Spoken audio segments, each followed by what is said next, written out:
Un bebé en el último trimestre de gestación, ahí flotando en el vientre materno. Sí, en la oscuridad total. Exacto. Y resulta que ya está decodificando la gramática de su futuro idioma. Es increíble. Y bueno, no está memorizando reglas de sintaxis, claro. Para nada. Lo que está haciendo es escuchar la música, o sea, la melodía pura de las palabras que atraviesan el líquido amniótico. Ese nivel biológico, tan visceral y profundo, es donde realmente comienza la adquisición de conocimiento. Y por eso, nuestra meta en el análisis de hoy no es repasar un aburrido manual de pedagogía. Queremos desentrañar cómo la mente humana absorbe genuinamente la información nueva. Fíjate que el contraste entre esa imagen tan íntima del vientre materno y la típica aula de clases, ya sabes, con escritorios alineados y luces blancas, no podría ser más drástico. Totalmente. Es casi deprimente si lo piensas. Lois, y lo que resulta fascinante es que durante décadas hemos operado bajo esta ilusión de que el aprendizaje es una simple transferencia de datos. Como si la mente fuera un disco duro vacío esperando archivos de texto. Tal cual. Un copy-paste cognitivo. Y precisamente para desmontar ese mito, hoy tenemos un material excepcional sobre la mesa. Vamos a realizar una inmersión profunda en un artículo fascinante. Un texto muy revelador, la verdad. Sí, fue escrito por José Manuel Foncubierta Muriel y se publicó en el boletín L. Anatolia, por allá en 2016, con la editorial Edinumen. Bajo un título hermoso, además, Los mundos imaginados. Ayúdame a comprender. Me encanta ese título. Y bueno, la misión de nuestra inmersión de hoy es descubrir cómo la empatía, la imaginación y la estimulación multisensorial son, de hecho, los verdaderos motores del aprendizaje. Y ojo que esto es crucial. Esto no aplica solo para niños que están aprendiendo español. Claro, aplica para cualquier persona adulta que busque dominar una nueva habilidad compleja. Exacto.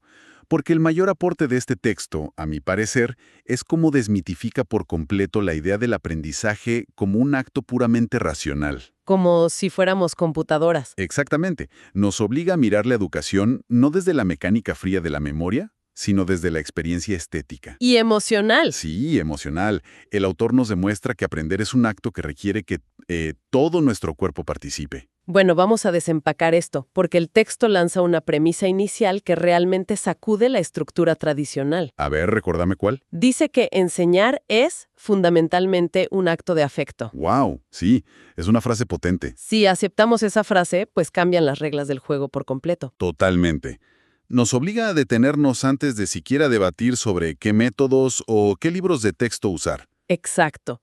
Primero tenemos que entender qué ocurre a nivel de conexión humana. ¿Qué pasa en el cerebro cuando intentamos comunicarnos? Y para entender esa conexión, el autor introduce un concepto que es vital.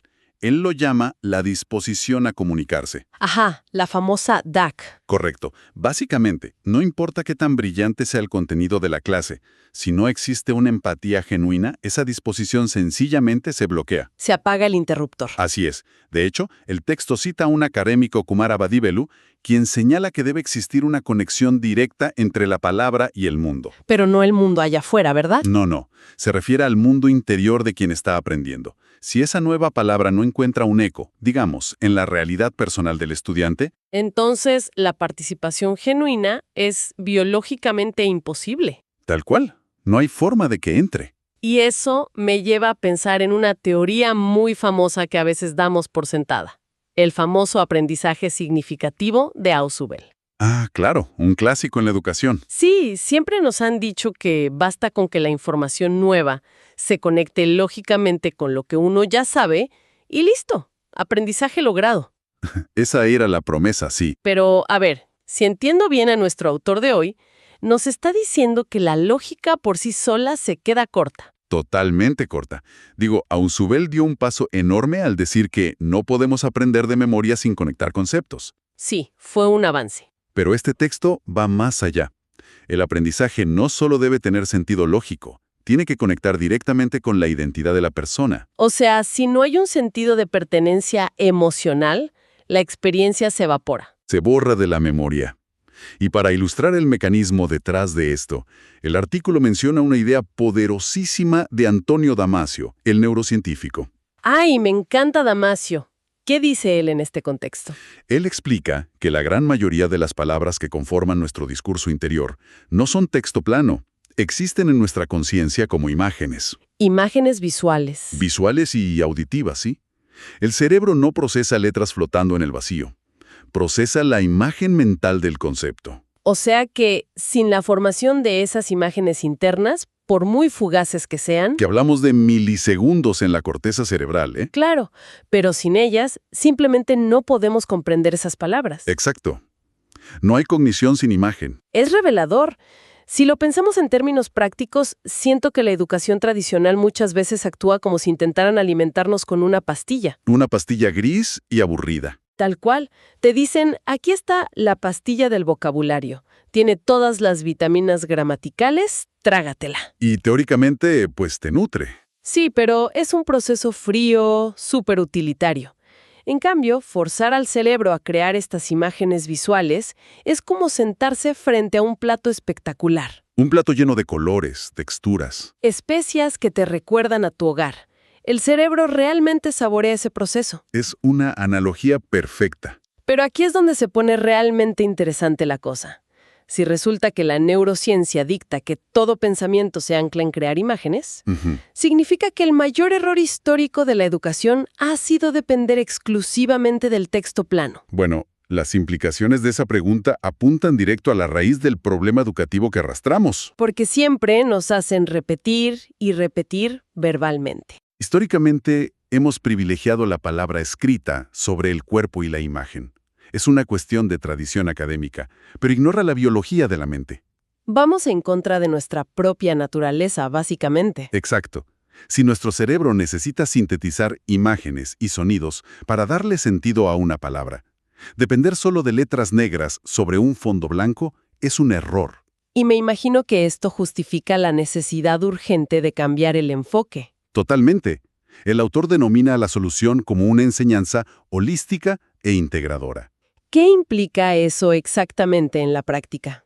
Implica usar deliberadamente el lenguaje musical, el lenguaje sinestésico del movimiento físico. Y el visual, me imagino. Claro, estos lenguajes son los verdaderos arquitectos que construyen esas imágenes mentales fuertes. Y son capaces de anclar el conocimiento a largo plazo. Sin duda. Pues si la construcción de esas imágenes mentales es el secreto, resulta súper lógico observar cómo funciona esto en los niños. Ah, las máquinas de aprendizaje más eficientes del planeta. Exactamente. Entiendo que el texto hace un análisis fascinante de cómo se diseñan los materiales para la mente infantil. Así es, se apoya en el análisis de materiales pedagógicos específicos, por ejemplo, la colección Clan 7. ¿Y qué rescata de ahí? Rescata una definición brillante de un académico llamado Kieran Egan, del año 99. Egan define al niño no como un receptor pasivo, sino como un incesante creador de imágenes mentales. Incesante creador de imágenes. Me encanta. Por lo tanto, todo material diseñado para ellos debe transformar el aula, que suele ser aburrida, en un simulador de mundos imaginados. Y el primer lenguaje que utilizan para construir ese simulador es la música. El puente universal, ¿no? Sí. El texto sostiene que la música funciona como una lengua franca que no requiere traducción. De hecho, mencionan a Tim Murphy. Ah, el investigador que acuñó un término fantástico para las canciones. Exacto. Las llama un drill naturalizado.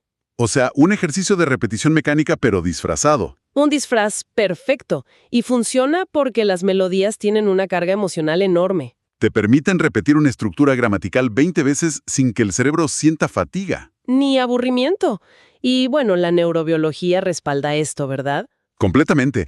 Retomemos el estudio de Wermke del año 2016 que mencionaste al principio, lo del feto. Claro, decodificando en el vientre. Lo que Wermke demostró es que debido a que los fetos escuchan a través del líquido amniótico, las consonantes exactas se pierden. Suena todo distorsionado, me imagino. Sí, pero lo que llega nítidamente es la prosodia, es decir, el ritmo y la melodía del idioma materno.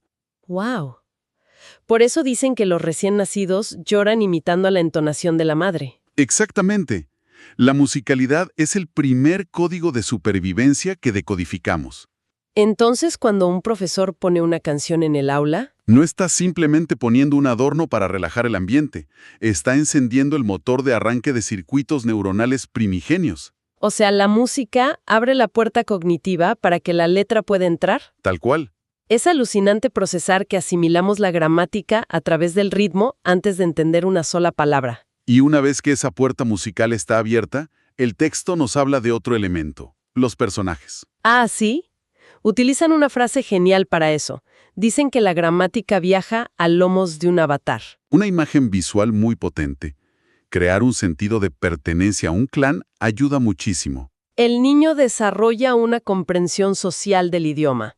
Quiere hablar para interactuar con esos personajes. Pero luego fíjate que el autor nos lanza una bola curva. A ver, ¿con qué sale? Habla del valor incalculable de las rutinas. De las rutinas mecánicas. Sí, menciona estas instrucciones hiperrepetitivas, tipo escucha y canta o escucha y repite. Uy, espera. Aquí tengo que hacer de abogada del diablo por un segundo. Adelante. Siempre nos han vendido la idea de que la rutina es el enemigo mortal de la imaginación. Sí, que te vuelve un robot. Claro, que calcifica el cerebro y mata la creatividad. ¿Cómo es posible que un texto dedicado a los mundos imaginados defienda la rutina para los niños? Bueno, es una paradoja brillante, la verdad.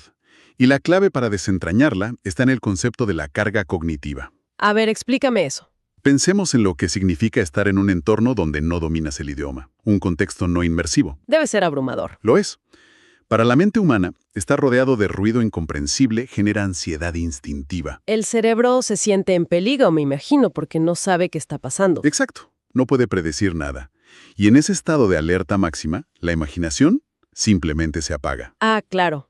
Porque la prioridad es sobrevivir, no imaginar. Precisamente. Entonces, lo que hace la rutina repetitiva en el aula es crear un universo de acción delimitado y predecible. O sea, si el niño sabe exactamente qué significa escucha y canta, su cerebro ya no está gastando energía en descifrar si hay peligro. Exacto. La rutina elimina el estrés de la incertidumbre. Se convierte en un ancla psicológico. ¡Wow! Nunca lo había pensado así. Solo cuando el niño siente que pisa terreno seguro y predecible, su mente se relaja lo suficiente. Y ahí es donde la imaginación puede tomar el control. Tal cual. La rutina no es la jaula de la creatividad, es la pista de aterrizaje segura. Una pista desde la cual la imaginación puede despegar sin miedo a estrellarse. ¡Qué gran metáfora! La rutina da seguridad para tomar riesgos. Pero claro, si la rutina y la música sientan las bases en la infancia, ¿qué ocurre cuando ese cerebro crece? Cuando llega la temida adolescencia. Exacto. La necesidad de imaginar no desaparece, ¿verdad? No, simplemente muta. Se vuelve infinitamente más sofisticada. Y el análisis nos lleva a lo que el autor define como el mundo imagen. Así es. Los adolescentes habitan un ecosistema comunicativo radicalmente diferente al nuestro. Totalmente. Se comunican a una velocidad vertiginosa, con memes, con GIFs animados. Con fragmentos de video. El texto analiza materiales como Espacio Joven, que están diseñados específicamente para empatizar con esa mirada. Una mirada hipervisual. Y para fundamentar por qué esto es tan crítico, el autor rescata una afirmación de James Asher. El creador del método de respuesta física total, ¿cierto? Ese mismo. Asher conectaba el movimiento del cuerpo con la comprensión del lenguaje y aseguraba categóricamente que sin imaginación no habría lenguaje. Y tiene todo el sentido del mundo, si lo analizamos desde su método. Cuando alguien dice, levántate, Antes de mover un solo músculo, tu cerebro tiene que crear la imagen mental de la acción. claro, la imaginación es el puente entre el sonido y el mundo físico. Exacto. Y para los adolescentes, esa imaginación se estimula primariamente a través del misterio. Y la curiosidad visual. De hecho, me encantó un ejemplo súper práctico que da el texto sobre esto. A ver, compártelo para quienes nos escuchan. En lugar de llegar al aula y decir, ya sabes, abran el libro en la página 20, vamos a aprender a preguntar el nombre. Lo cual es aburridísimo. Terrible. En lugar de eso, el profesor muestra la fotografía de un grupo de jóvenes sentados en una escalera. Y la instrucción cambia por completo. ¿Qué les dice? Les dice, miren esta imagen y deduzcan. ¿Cómo creen que se llaman? ¿Dónde viven? ¿Cuáles son sus aficiones? ¡Ah, qué buen giro! Se activa toda la maquinaria imaginativa porque la información está incompleta a propósito. Claro, el vacío de información es un imán poderosísimo para la atención de un joven. Sí, y hay otro ejemplo formidable en el artículo. Un ejercicio de lectura sobre el Día de la Madre. Ah, sí, lo recuerdo. La tarea de los estudiantes es deducir la personalidad oculta de los familiares, basándose solo en los regalos que entregan. A ver, por ejemplo, Por ejemplo, el papá regala rosas rojas. conservador, tradicional. Exacto. La hermana regaló un perfume. Un perfil más romántico. La tía intelectual obsequia un libro. Y el narrador, que es súper modesto, da un regalo hecho a mano. Me encanta cómo el autor resume esa técnica. Dice, de manera muy poética, que hasta un regalo es un buen narrador. Y lo que hace ese ejercicio, fíjate, es convertir al estudiante en una especie de detective. Analizando la escena de un crimen. Exacto, en lugar de darle una lista plana de adjetivos, tipo conservador, modesto, para que los memorice. Se le desafía a interrogar la imagen para resolver el misterio humano. El estudiante deja de ser el receptáculo pasivo de la gramática y se vuelve el investigador activo. Y si conectamos este cambio de rol con un panorama más amplio, estamos entrando de lleno en la alfabetización visual. ¿A qué te refieres exactamente con alfabetización visual? Bueno, en los sistemas educativos tradicionales hay una obsesión compulsiva por explicar todo verbalmente, de forma literal. Sí, puro texto. Pero vivimos en un mundo imagen. Enseñar a leer e interpretar imágenes es una competencia fundamental para la supervivencia cultural hoy en día. Claro, porque cuando el alumno cierra la puerta del aula y sale a la calle, Lo que va a encontrar en sus pantallas no son listas de vocabulario, son imágenes cargadas de códigos culturales súper complejos. aprender a leer esa imagen es básicamente abrir una ventana inmensa al mundo real. Es decodificar la cultura a través de lo visual. Y bueno, si una simple fotografía estática permite hacer todo eso, el siguiente paso evolutivo que aborda el texto es simplemente fascinante. ¿Te refieres a los videojuegos, supongo? Sí, porque en el videojuego ya no eres un detective observando desde afuera. Estás construyendo activamente el ecosistema. Actúas dentro de él. Pasas de observar el mundo a vivirlo. El texto menciona, por ejemplo, la integración de entornos inmersivos y gamificados como Guadalingo. Ajá. Y ahí subraya un punto crucial. Todos los juegos, sin importar su mecánica, en el fondo son máquinas de contar historias. Proveen un contexto inmersivo y altamente emocional. Pero, desde la perspectiva neurológica, el elemento más transformador de un videojuego es la creación de un avatar. El avatar. Aquí es donde creo que radica el verdadero secreto. A ver, cuéntame. Al crear un avatar, el estudiante construye un yo ideal. Y este ejercicio de imaginación sirve para algo súper técnico en lingüística. ¿A reducir el filtro afectivo? Exactamente. Y para quienes nos escuchan y no estén familiarizados, pensemos en lo que es el filtro afectivo. Es esa barrera psicológica gigante construida por la inseguridad, El miedo a la burla. el pavor a cometer errores en público. Imagínate a un adolescente en su etapa de máxima vulnerabilidad social. Teniendo que hablar en un idioma que no domina frente a todos. Ese filtro se eleva al cielo y bloquea cualquier posibilidad de aprendizaje. Pero al usar un avatar se genera una distancia psicológica, ¿no? Como mágica. Totalmente. Si hay un error de pronunciación, no fracasó el adolescente inseguro. Fracasó el guerrero elfo de nivel 3. Exacto. El ego está protegido. Y esa protección transforma la experiencia de un ejercicio de papel a un aprendizaje vivencial. El alumno se atreve a tomar riesgos y sin riesgo no hay adquisición de lenguaje. Se vive el idioma. Se experimenta en primera persona bajo una máscara completamente segura. Pero entonces, con toda esta evidencia abrumadora sobre el poder de la gamificación y los mundos inimaginados, Ajá, viene la pregunta del millón. surge la pregunta crítica. ¿Significa todo esto que estamos presenciando la muerte inminente del libro de texto físico? Es un temor muy común. O sea, ¿acaso el futuro de la educación es simplemente ponernos gafas de realidad virtual y descargar el conocimiento mientras jugamos? Es el pánico lógico ante estas innovaciones, pero el texto nos pide muchísima cautela frente a ese determinismo tecnológico. Entonces, no es el fin del libro. Para nada, se trata de una evolución necesaria hacia la multimodalidad. Ok, multimodalidad. Sí, y el autor introduce este matiz trayendo a colación una cita hermosísima del poeta Khalil Gibran. A ver, ¿qué dice Gibran? Dice así: el ser humano lucha por encontrar vida fuera de sí mismo, sin saber que la vida que está buscando está dentro de él. Uf, una frase con un peso filosófico innegable. Y su aplicación pedagógica es súper contundente. Significa que no debemos fetichizar la tecnología. O sea, la app no es la salvación por sí sola. Exacto. El videojuego, la realidad virtual, la fotografía, o incluso la página bien diseñada de un libro físico son meras excusas, Son herramientas, al fin y al cabo. herramientas. Porque la mente humana es un teatro oscuro, el simulador de realidad virtual más potente jamás creado. Es la imaginación del alumno. Así es, pero ese teatro permanecerá a oscuras hasta que el profesor proporcione el estímulo emocional correcto. Para encender los reflectores de la curiosidad.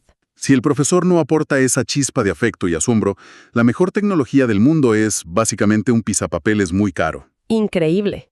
Haciendo un repaso ágil de todo este viaje intelectual que hemos hecho hoy, hemos desmantelado la idea de que aprender es una tortura mecánica. Totalmente. Hemos descubierto que asimilar nueva información es de hecho emocionarse profundamente. Es reconocer el ritmo en una canción antes de nacer. Es usar la rutina como un escudo protector cuando somos niños. Es decodificar secretos escondidos en una simple fotografía. Y jugar a ser una versión más valiente de nosotros mismos a través de un avatar.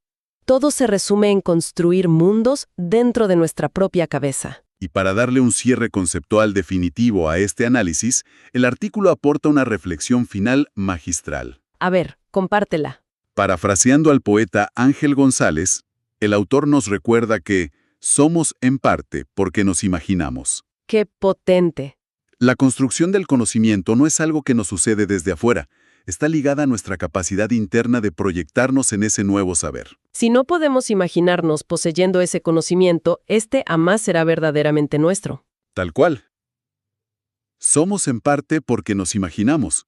Esa síntesis me parece el lugar perfecto para dejar a la audiencia con un pensamiento final. Una idea provocadora para seguir masticando. Exacto. Si sabemos que aprender algo tan inmensamente complejo como un idioma requiere que construyamos un avatar mental. Que nos visualicemos en ese nuevo mundo. Vale la pena hacer un ejercicio de introspección riguroso. ¿Cuántas veces en nuestra vida adulta hemos abandonado el intento de aprender algo nuevo? Muchísimas. Tocar un instrumento, programar código. Dominar una nueva disciplina técnica. Y siempre solemos culpar a la falta de capacidad intelectual o a la falta de tiempo. O disciplina. Pero a la luz de lo que analizamos hoy, quizá deberíamos preguntarnos algo mucho más profundo. ¿Qué cosa? ¿Fracasamos por falta de talento o fracasamos simplemente porque, en algún punto del camino, perdimos la capacidad de usar nuestra imaginación para visualizarnos lográndolo? Uf, eso te deja pensando. Ha sido un análisis verdaderamente revelador. Totalmente.